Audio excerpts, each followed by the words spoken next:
আসসালামু আলাইকুম প্রিয় শিক্ষার্থীবৃন্দ, স্টাডি উইথ মাহবুব চ্যানেলের পক্ষ থেকে তোমাদের স্বাগতম। আজকে তোমাদের ইংরেজির প্রথম পত্র পরীক্ষা ছিল।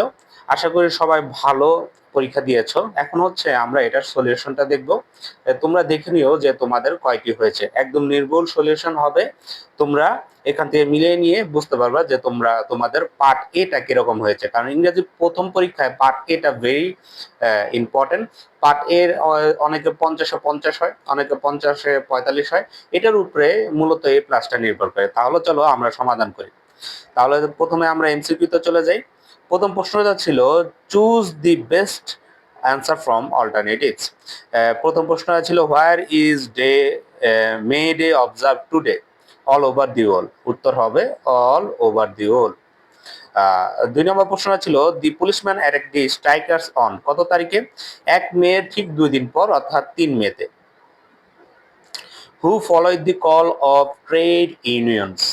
Strikers follow the call of trade unions. পরের প্রশ্নটা who use the club and revolvers? Policeman use the club and revolvers. May Day events occurred on 19th century. কত শতকে?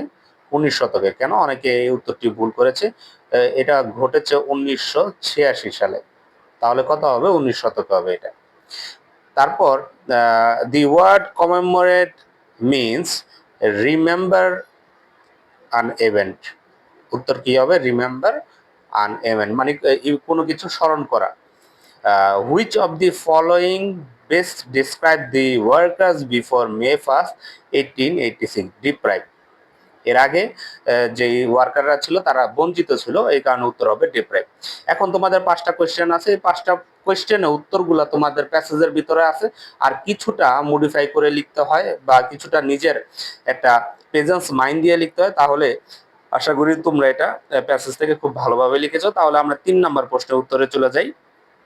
এখানে 3 নম্বর, air is the most important element of human environment, man can not live. এ নম্বর উত্তরটা কি হবে? এ নম্বর উত্তরটা হবে লাইভ। ঠিক আছে। A single moment without air, এটা হচ্ছে এয়ার পলিউশন থেকে এসেছে। But we do not, B নাম্বারটা কি হবে? উই। বি নাম্বারটা হবে we. We do not think that it is people. এখানে অনেকে পিপল দিলেও চলবে, বা হু দিলে পিপল দিলেও চলবে, বা পার্সন দিলেও চলবে। তাহলে আমরা এখানে পিপলটা দিয়ে দিই। পিপল দিলেও চলবে, ম্যান দিলেও চলবে। তাহলে ইট is people who pollute this most vital element. এটা হচ্ছে মানুষ যারা হচ্ছে পরিবেশে এই গুরুত্বপূর্ণ উপাদানটি দূষিত করে। ডি নাম্বার হবে for the prevention of air pollution. আমরা এয়ার পলিউশন থেকে বাঁচতে কি করব? এখানে লিখবো ফর। ডি নাম্বার উত্তরটি কি হবে? For. For the prevention of air pollution we should, এই নাম্বারটা খুবই সহজ ছিল, we should avoid the use of vehicles other than 20 years. মানে 20 বছরের উপরে যে ভেহিকল গুলো থাকবে এদেরকে আমাদের নিষিদ্ধ করতে হবে। তাহলে আশা করি 3 নম্বরটা বুঝতে পারছো। এখন 4 নম্বর। 4 নম্বর হচ্ছে ইনফরমেশন ট্রান্সফার। ঠিক আছে, ডক্টর মোহাম্মদ শহীদুল্লাহ নিয়ে এসেছে ইনফরমেশন অফ ট্রান্সফারে। আমরা সালগুলো যদি একটু ভালো করে লক্ষ্য করি তাহলে উত্তরটা লিখতে পারবো। প্রথম সালটা কি ছিল? 1904 সাল। তাহলে আমরা প্যাসেজে চলে যাই। 1904 সালে কি কি হয়েছে দেখো। পাস হিজ এন্ট্রান্স এক্সামিনেশন, এই জিনিসটা হবে পাস হিজ এন্ট্রান্স এক্সামিনেশন। এখানে তোমার ব্ল্যাঙ্ক ছিল ইভেন্টে। তাহলে 1904 সালে ডক্টর মোহাম্মদ শহীদুল্লাহ কি করেছিল? এন্ট্রান্স পাস করেছিল। এই কারণে আমরা এই ব্ল্যাঙ্কে কি লিখবো? Pass his entrance examination. তাহলে এটা উত্তর পেয়ে গেলাম। পরের প্রশ্নটা দেখি। হি ইভেন্ট, এখানে একটা ইভেন্ট হবে। ইন 1912, 1912 সালে তিনি কি করেছেন? তার অ্যাক্টিভিটি কি ছিল? তাহলে 1904 সালের 6 বছর পর্যন্ত তিনি বিএ ডিগ্রি করেছেন। এর 2 বছর, আরো 2 বছর তার লেগেছিল কমপ্লিট হিজ এমএ ডিগ্রি, অর্থাৎ তার আরো 2 বছর লেগেছিল কমপ্লিট করতে এমএ ডিগ্রি। তাহলে 1904 থেকে 6 বছর যোগ করলে 1910, এবং 1910-এর সাথে আরো 2 যোগ করলে কত হয়? 1912। তাহলে 1912 সালে তিনি কি করেছিলেন? MA ডিগ্রি কমপ্লিট করেছিলেন। তাহলে আমরা এই জিনিসটা লিখবো, কমপ্লিট হিজ MA। ঠিক আছে, এই জিনিসটা লিখলেই হবে, কমপ্লিট হিজ MA ইন 1912। আচ্ছা, 3 নাম্বার দেখি, 3 নাম্বার লাইনে যাই। হি জয়েন অ্যাজ প্রফেসর ইন 1921। এখানে একটা প্লেসের নাম কথা বলা হয়েছে যে 1921 সালে তিনি প্রফেসর হিসাবে কোথায় জয়েন করেছিলেন। তাহলে আমরা 1921 সালে চলে যাই। সে ঢাকা ইউনিভার্সিটিতে জয়েন করেছে। তাহলে আমরা কতটুকু লিখবো? University of Dhaka. আমরা কি লিখবো? University of Dhaka. এই 3 নাম্বার প্রশ্ন উত্তর কি হবে? ইউনিভার্সিটি অফ ঢাকা, কারণ এখানে শুধু আমাদের প্লেস চাইছে, আর হি লেটার জয়েন কথাটা এখানে উল্লেখ আছে, তাহলে আমরা লিখবো ইউনিভার্সিটি অফ ঢাকা। তারপর 4 নাম্বার প্রশ্ন হচ্ছে he was awarded the doctorate degree in 1928। কোথা থেকে? এখানেও একটা প্লেস চাইছে, তাহলে আমরা প্লেসটা খুঁজি। দেখো, ফ্রম সরবন ইউনিভার্সিটি। এই যে দেখো, ফ্রম সরবন ইউনিভার্সিটি থেকে 1928 সালে তিনি ডক্টরেট ডিগ্রি অর্জন করেছিলেন। তাহলে আমরা ফ্রম সরবন সিটি, এটা হবে সরবন সিটি, এটা হবে 4 নাম্বার প্রশ্নের উত্তর। 5 নাম্বার হচ্ছে প্রথমে হু বা হোয়াট চাইছে। ওয়াজ পাবলিশ ইন 1953। 1953 সালে কি পাবলিশ হয়েছিল? ঠিক আছে, তাহলে 1900 আমরা 53তে চলে যাই, এই লাইনটা শুরুতে চলে যাই। বাংলা সাহিত্যের কথা, তাহলে বাংলা সাহিত্যের কথা এখানে উত্তর হবে। বাংলা সাহিত্যের কথা ওয়াজ পাবলিশ ইন 1953। তাহলে এই 5টা প্রশ্ন উত্তরের প্রথম উত্তরটা কি দাঁড়ালো? প্রথম উত্তরটি দাঁড়ালো পাস এস এন্ট্রান্স এক্সামিনেশন। দ্বিতীয় উত্তরটি দাঁড়ালো কি? দ্বিতীয় উত্তরটি দাঁড়ালো হচ্ছে কমপ্লিটেড হিজ MA। তৃতীয় উত্তরটি দাঁড়ালো ইউনিভার্সিটি অফ ঢাকা। চতুর্থ উত্তরটি দাঁড়ালো ফ্রম সরবর্ন ইউনিভার্সিটি। আর 5 নম্বর উত্তরটি দাঁড়ালো বাংলা সাহিত্যের কথা। আচ্ছা, এখন আমরা হচ্ছে 6 নাম্বার সমাধান করব। সামারি আশা করি সবাই ভালো লিখেছো, যে যার মতো করে। আচ্ছা, তাহলে আমরা 6 নম্বরে শুরু করি। 6 নম্বর হচ্ছে table.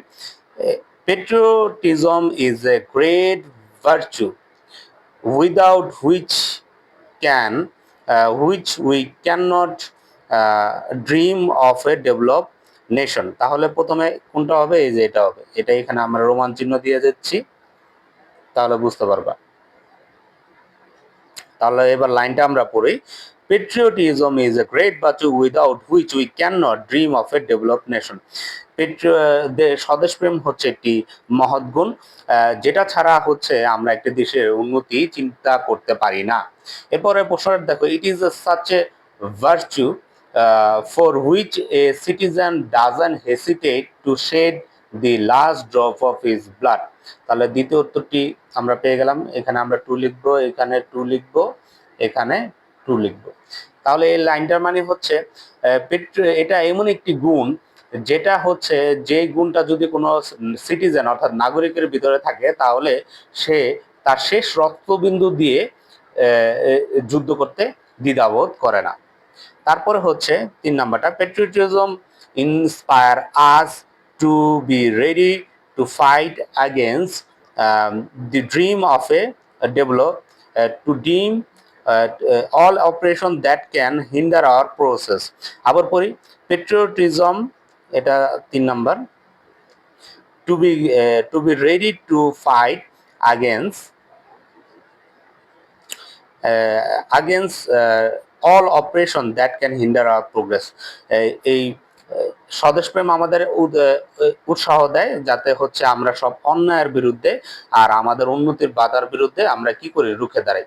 So we all should encourage our children to be patriot and to be devoted to their respective duties and responsibilities. তাহলে আমরা এখানে দিব 4, এখানে দিব 4, আর হচ্ছে এখানে দিব 4। তাহলে আমাদের দ্বারাই এই so we all should encourage our children, তাই আমাদের প্রত্যেককে তাদের বাচ্চাদেরকে এনকারেজ করতে হবে, যাতে হচ্ছে আমরা স্বদেশপ্রেমী হই এবং নিজেকে আত্মনিয়োজিত করি টু দেয়ার রেসপেক্টিভ ডিউটিস। আমাদের যে কাজ আছে সে কাজে আমরা আত্মনিয়োগ করি নিজেদের, এবং আমাদের রেসপন্সিবিলিটির উপরে আমরা থাকি, ডেভোটেড থাকি। Radio and television should telecast programs that inspire children to prepare themselves to work for the country। আমাদের রেডিও টেলিভিশনদের আমাদের বাচ্চাদের অনুপ্রাণিত করা দরকার যাতে তারা স্বদেশ প্রেমে উদ্বুদ্ধ হয়। তাহলে এই টেবিলটি এভাবে তোমরা মিলিয়ে নিবা। এখন আমরা সর্বশেষ রিয়ারেঞ্জটি সমাধান করব। দেখো এটা তৈমুরের একটি ঘটনা। তাহলে প্রথম লাইন কোনটা? প্রথম লাইন হচ্ছে এটা, once a Timur attack a province but unfortunately his soldiers are all killed. তাহলে এটা দেবো আমরা 1। যে একদা হচ্ছে তৈমুর হচ্ছে একটা প্রদেশে অ্যাটাক করেছিল, কিন্তু দুর্ভাগ্যজনকভাবে তার সব সোলজার্সরা সেখানে মারা গিয়েছে। তারপর লাইন কি হবে? বি অর্থাৎ 2। Then he disguised himself as a poor traveler and supported himself by begging। তারপর সে নিজেকে একজন দরিদ্র ভ্রমক হিসেবে আত্মগোপন করলো এবং হচ্ছে ভিক্ষা করে জীবনযাপন করলো। তারপরে কি লাইন হবে? এই যে 3 number, One day he became very hungry and could not get anything to eat। একদিন সে খুবই ক্ষুধার্ত ছিল আর হচ্ছে করার জন্য তার কিছু ছিল না, খাওয়ার জন্য তার কিছু ছিল না। তারপরের প্রশ্ন হচ্ছে